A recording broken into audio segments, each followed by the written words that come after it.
پشتی آلوزین دنابرا هرم و حکومتا ناوندا هیانها ریا سرکیه هر دو قضاین بردرش و آکره دیگل سنوری پارزگاه موصل کبه جیرین بازرگانی دهتا ناسکرین هاتیه وکرن کاسبکارین بردرش جی خویا دکن اگر اف ریا بیت وکرن دیج مجولا بازرگانی لبه دبره گرمی دبه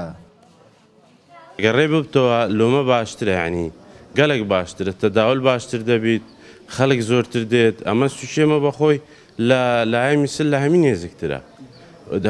دوك هولي روانا يعني لا ديرترن لوما لا مثل يزكترا لوما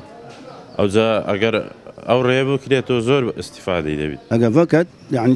تجاره دي زور بيت دي باش بيت يعني سوق دي انتعاش كات دي بارا زور بيت وسوكا دي تشي بيتنو بيجن مثل غرادي باشتري الويرو هاي الزور هاولاتي لو بردينا كلمه يعني معميل منزور لولا وحركها تشش زور تردبي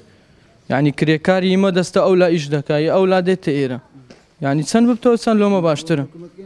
اري والله زور دعوه دكاين قالوا ما ريب كانوا زور باشتره قایم قضايا بردرش بوکاله جوبی کورسات نیوز دا دیار کرن درها دا هم جیلی چاره کرنا و پرسینه دگل پارزگارو انجمن پارزگاه موصل بنسبة هەوڵدان بۆ کردنەوەی ئەو ڕێگایە ئێمە وەکو ئیدارەی سنتەری قەزای بەدەڕەش چەند جارێک داوامان کردووەوە جەنابی پارێزگاریش و لایەنن تر پەیوەنددار لە هەوڵ و تەقەلای ئەوەن کە ئەو ڕێە بکرێتەوە هەم بۆ لایەنی هاتوچۆی کۆمەڵایەتی و مەدەنی هەم بۆ لایەنی تجاری هۆی نەکردنەوەی ئەو ڕێگایە تا ئێستا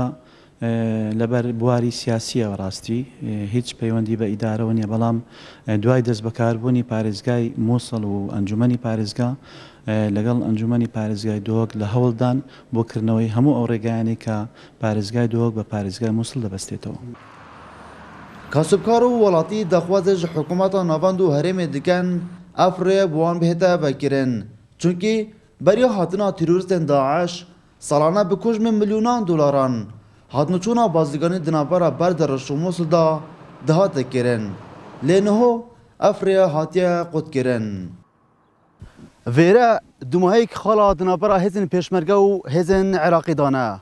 Demek dirêja welatî çaverê vekirina vê rê dikin heya ku hatnûçûna welatiyan tê de asayî bîteve û